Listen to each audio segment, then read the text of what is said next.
Hello everyone, Shri IAS academy में आपका स्वागत है। जैसा कि आप जानते हैं कि श्री आईएएस एकेडमी ने आंसर राइटिंग सीरीज की शुरुआत की थी, जिसके अंतर्गत ऑलरेडी हमारे 214 पार्ट आ चुके हैं। ये हमारा पार्ट 215 है। अपने इस पार्ट में हम देखेंगे कि आपके द्वारा हमारे टेलीग्राम चैनल पर किस प्रकार का प्रश्न भेजा गया, उसे आपने किस तरीके से लिखा और वास्तव में उसमें आपको किन किन बिंदुओं को ऐड करने की आवश्यकता है। तो चलिए शुरू करते हैं। जैसा कि आप देख रहे हैं, ये प्रश्न आपके द्वारा हमारे टेलीग्राम चैनल पर भेजा गया। तो सबसे पहले हम इस प्रश्न को पढ़ेंगे, फिर इसके उत्तर को पढ़ेंगे और देखेंगे कि वास्तव में आपने इसे कैसे लिखा है और इसमें किन किन बिंदुओं को ऐड करने की आवश्यकता है। तो आपका प्रश्न है, भारत में आज के राजनीतिक नेतृत्व के संदर्भ में कौटिल्य के दर्शन यथा राजा तथा प्रजा, जैसा राजा वैसी ही प्रजा होगी की प्रासंगिकता पर चर्चा कीजिए।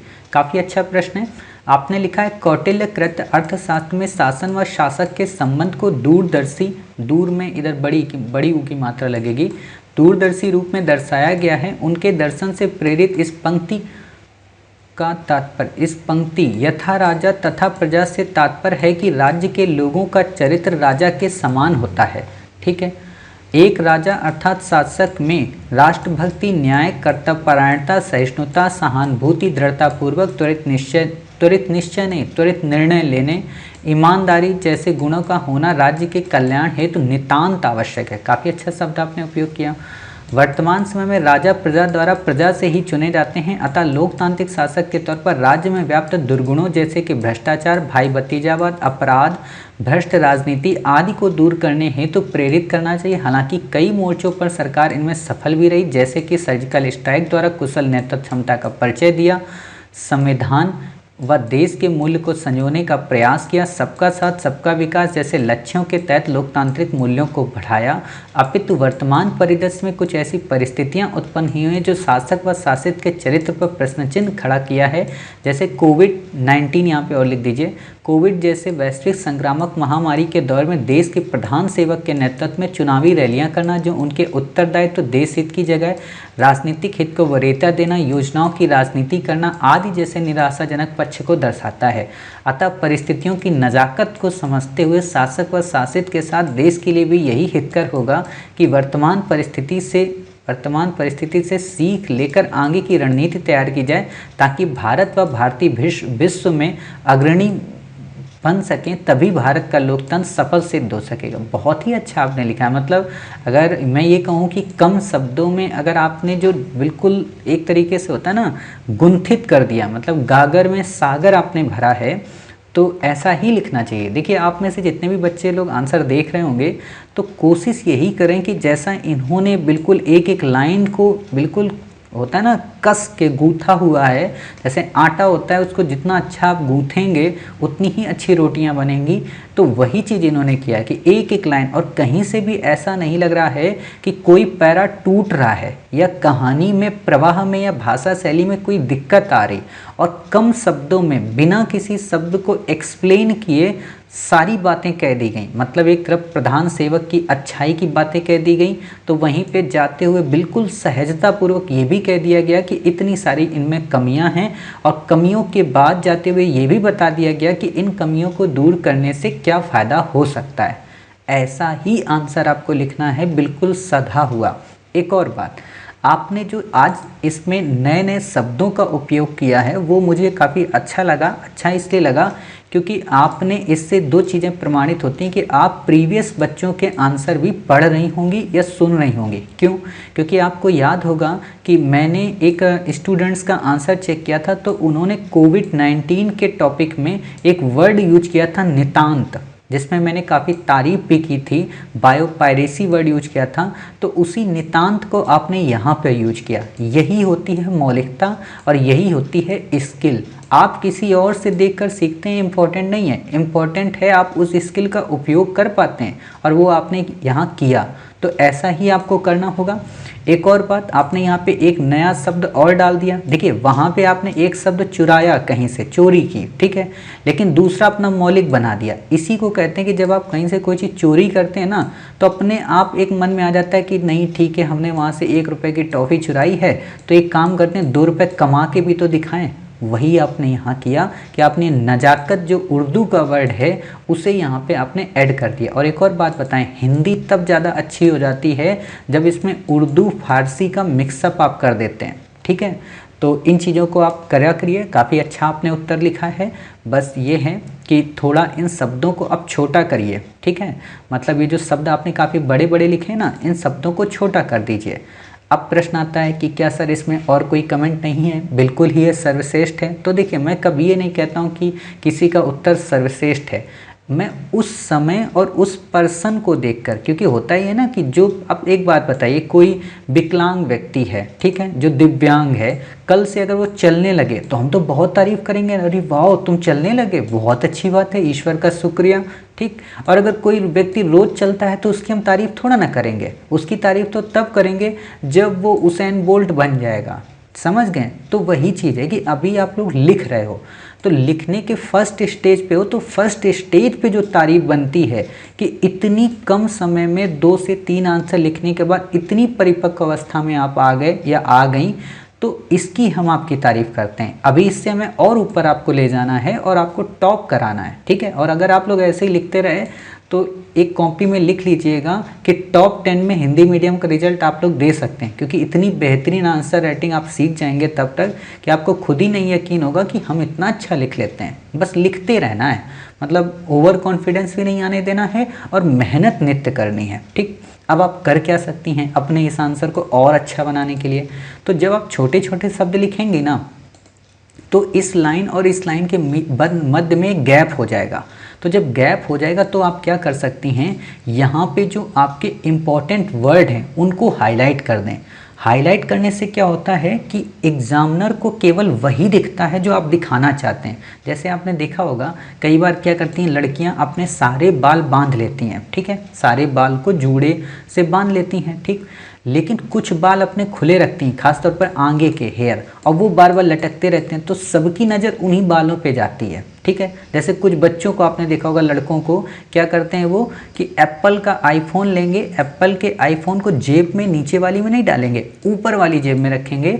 और कैसे रखेंगे कि उसका लोगो बाहर दिखना चाहिए, जेब छोटी रखेंगे, ठीक है, ताकि लोग देख के कहें अरे एप्पल का फ़ोन है, ये सुनना चाहते हैं। तो वही आपको करना है कि आपको भी बिल्कुल जैसे लड़कियां या लड़के करते हैं सेम टू सेम वही अप्रोच अपनानी है। कैसे अपनानी है?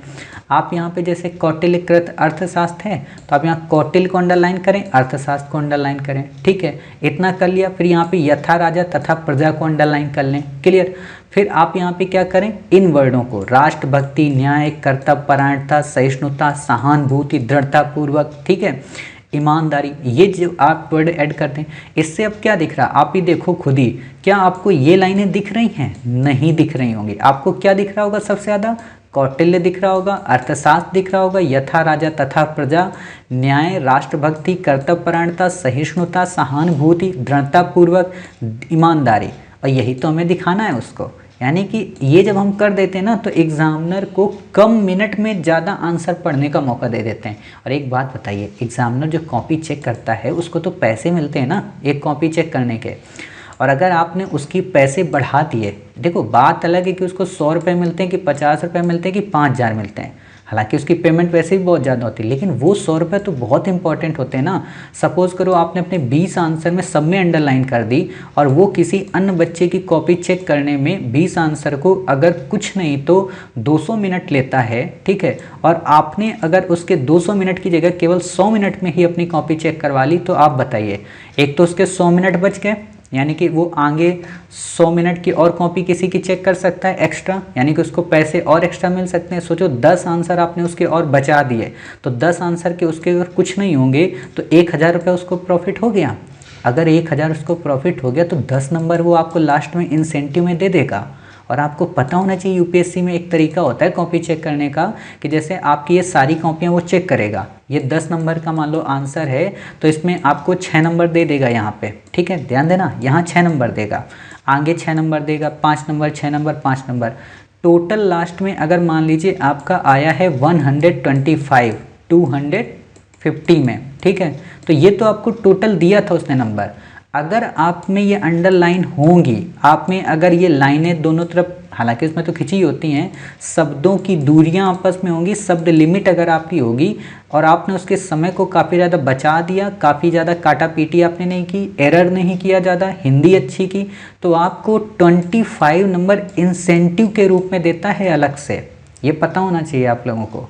और 25 होता है, कभी 20 होता है, कभी 10 होता है। और सोचो अगर इसमें प्लस 25 आप कर दो, 150। 150 का मतलब एक तरीके से 60% मार्क्स आपको दे दिया और इतने नंबर मिल जाए, बहुत बड़ी बात है जीएस में। किसी को नहीं आते 150 जीएस में, लेकिन आपको आ सकते हैं। और वो कब? जब आप यही सारी चीज़ें करेंगे। ठीक, अब यहाँ पे एक और बात बताएं, जो बच्चे नहीं करते हैं उनके लिए फिर सर क्या होता होगा? जो बच्चे नहीं करते हैं, जो एरर करते हैं, उनके लिए जानते हैं क्या होता है? अगर उनके 125 नंबर बन रहे हैं तो -225 वो कर भी सकता है। आपने देखा होगा बहुत सारे यूपीएससी के बच्चों की कॉपी में नंबर तो आते हैं 130 टोटल में, लेकिन उनको पेनाल्टी लगे होते हैं 30 माइनस के। इसी की पेनल्टी होती है, कभी वो वर्ड लिमिट को क्रॉस कर देते हैं। हालांकि अभी वर्ड लिमिट आपको नहीं देखना है, वो हम अपने आप आपकी कम करवा देंगे, बट अभी आपको जो देखना है वो इन चीज़ों में, शब्दों की गोलाई को, शब्दों को छोटा करना है। हालांकि दूरी आपकी बहुत सही है, शब्दों को थोड़ा और छोटा छोटा लिखिए। क्लियर? मतलब यहाँ पे अगर मैं एक शब्द आपका देख कर बताऊँ, जो आपके शब्दों का साइज होना चाहिए वो ये वाला, जैसे यहाँ पे आपने लिखा ना, ये जो के ऐसे होना चाहिए, ठीक है? या ये जैसे प्रासंगिकता है, ये जैसे काता लिखा है ना, इतना छोटा छोटा वर्ड होना चाहिए, ठीक है? तो ये चीज़ें आप समझ गए। अब आप जब यहाँ पे लिख देंगे, सपोज करो मान लो मैं ये लाइन पढ़ना चाहता हूँ, इतनी लाइन है, इतनी लाइनों में अगर आपने हाईलाइट कर दिया भाई भतीजावाद को, अपराध को, भ्रष्ट राजनीति को, भ्रष्टाचार को, ठीक है, दुर्गुणों को, ठीक है, और यहाँ पे आपने डाल दिया सर्जिकल स्ट्राइक, कुशल नेतृत्व, अब हमें क्या दिख रहा है? केवल यही वर्ड तो दिख रहा है और यही हमें दिखाना है। तो इसमें क्या होगा कि अगर पूरी कॉपी में अगर आपकी 15 से 20 लाइनें ऐसी ही बनी होंगी जो इम्पोर्टेंट वर्ड हैं, तो एग्जामिनर सिर्फ वही देखेगा और वही देखकर आपके उत्तर काफ़ी अच्छे से चेक कर देगा। समझ गए? तो ये चीज़ें आपको करनी है। और एक और बात, आप में से कई सारे बच्चों को लग रहा होगा सर कि पेन तो नीला हम वहाँ यूज करते हैं, तो जो अंडरलाइन करेंगे क्या काले से, हरे से, गुलाबी से, उससे करेंगे? बिल्कुल भी नहीं। नीला पेन आप यूज करते हैं तो काले से बस अंडरलाइन कर लेना, ठीक है? और अगर काले से नहीं कर पाते हैं तो आप नीले से ही कर लेना, कोई दिक्कत नहीं है, अंडरलाइन बस ज़रूर करना, ठीक है? तो इससे आपके आंसर काफ़ी अच्छा हो जाएगा। बाकी आपने इसमें काफ़ी अच्छी अच्छी बातें लिखी हैं, ठीक है? आप इन चीज़ों को ऐड कर सकते हैं। हालांकि जो पॉइंट हम बताना चाह रहे थे वो भी आपने यहाँ पे ऐड कर दिया है पहले ही, तो वही बात है कि फिर बताने की कोई ज़रूरत नहीं पड़ती। और फिर वही बात है कि ज़बरदस्ती नए तथ्य देना अच्छी बात नहीं है। जो अच्छा है सो अच्छा है, उसमें इतना कमियां नहीं निकालना चाहिए, ठीक है? जैसे आपने यहाँ पे लिख दिया ना कि वर्तमान समय राजा प्रजा के द्वारा चुना जाता है। हाँ, आप यहाँ पे 2-3 पॉइंट लास्ट में निष्कर्ष में आज़ादी की 75वीं वर्षगांठ का आप जिक्र कर सकती हैं, कोविड-19 का जिक्र कर सकती हैं, नए भारत के निर्माण का जिक्र कर सकती हैं, है ना? ये कुछ 1-2 और अच्छे वर्ड होते हैं जिनको आप यहाँ पे मेंशन कर सकती हैं, ठीक है? तो उम्मीद है आपको आंसर समझ में आया होगा, जो नए पॉइंट्स हमने बताए वो भी समझ में आए होंगे। मिलते हैं आप ही के द्वारा नए प्रश्न के साथ, तब तक अपना ख्याल रखिए और स्वस्थ रहिए।